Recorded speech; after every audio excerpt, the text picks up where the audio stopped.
जोरदार टाळ्यांनी आपण त्यांचं स्वागत करूया।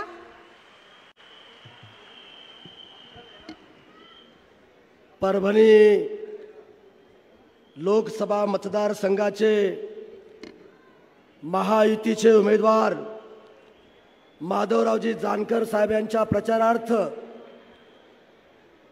देशाचे महान पंतप्रधान नरेंद्र मोदी साहेबांची विराट सभा या ठिकाणी आयोजित केलेली आहे।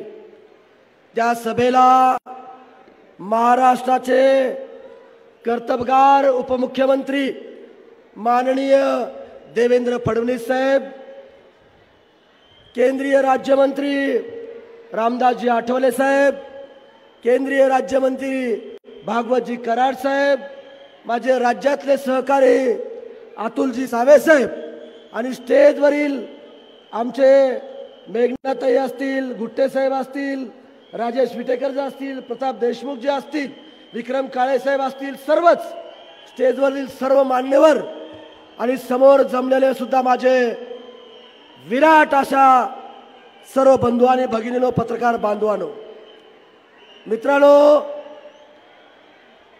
माधव जानकर साहेब अतिशय विद्वान, उच्च शिक्षित, एक चळवळीतला कार्यकर्ता म्हणून संबंध महाराष्ट्र आणि देश त्यांना या ठिकाणी ओळखतो। आणि म्हणून आता लोणीकर साहेबांनी सांगितल्याप्रमाणे येणाऱ्या 26 तारखेला त्यांचं शिट्टी पहिल्यांदाच या ठिकाणी मी विनंती करतो की त्याच्या शिट्टी चिन्हासमोर बटन दाबून प्रचंड बहुमताने त्यांना विजयी करावं, अशी प्रथम या ठिकाणी या जिल्ह्याचा पालकमंत्री म्हणून या ठिकाणी तुम्हाला विनंती करतो।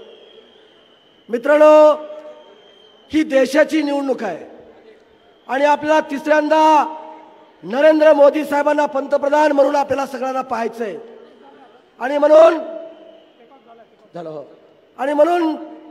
त्यांना तिसऱ्यांदा पंतप्रधान करायचंय आणि हा देश महासत्तेकडे आपल्याला त्या ठिकाणी घेऊन जायचंय। आणि राज्यामध्ये तुम्ही बघताय, एकनाथ शिंदे साहेब असतील, देवेंद्र फडणवीस साहेब असतील किंवा माननीय अजितदादा पवार साहेब असतील, हे तिन्ही नेते हे काम करणारे नेते म्हणून राज्यामध्ये त्यांची ओळख आहे। मित्रांनो, फक्त तुम्हाला एकच गोष्ट सांगतो, देवेंद्र फडणवीस साहेबाबद्दल भाऊ तुम्हाला 100 वेळेस सलाम केला पाहिजे। का सलाम केला पाहिजे? कारण त्यांनी 5 वर्ष ज्यावेळेस मुख्यमंत्री होते त्या मुख्यमंत्रीच्या कार्यकाळामध्ये या महाराष्ट्रामध्ये प्रचंड मोठ्या प्रमाणावर त्यांनी इन्फ्रास्ट्रक्चर उभा करण्याचं काम माननीय देवेंद्र फडणवीस साहेबांनी त्या ठिकाणी केलेलं आहे। मित्रांनो, तुम्ही आता मुंबईमध्ये येऊन तुम्ही बघा, पहिलीची मुंबई राहिली नाही।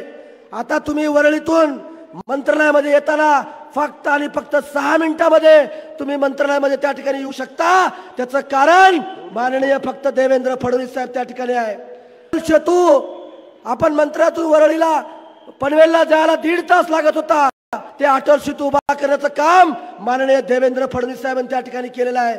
आणि जाता जाता एवढंच सांगू इच्छितो, हे काँग्रेसवाले, हे विरोधीवाले सातत्यानं भारताची घटना बदलणार आहेत म्हणून खोटं नाटं सर्व जनतेला भूलथापा त्या ठिकाणी देत आहेत। आणि देवेंद्र फडणवीस साहेबांनी सांगितलं, जोपर्यंत सूर्य चंद्र आहे तोपर्यंत या भारतातली घटना कुणीही बदलू शकणार नाही, असा शब्द, असा विश्वास सुद्धा देवेंद्र फडणवीस साहेबांनी या ठिकाणी दिलेला आहे। आणि म्हणून तुम्हाला सर्व समाज बांधवांना विनंती करतो की येणाऱ्या 26 तारखेला शिट्टी वाजवून प्रचंड बहुमताने जानकर साहेबांना विजय करावं, एवढीच विनंती करतो आणि थांबतो। जय हिंद, जय महाराष्ट्र। खूप खूप धन्यवाद बनसोडे साहेब। यानंतर ज्यांनी आपल्या वैशिष्ट्यपूर्ण भाषण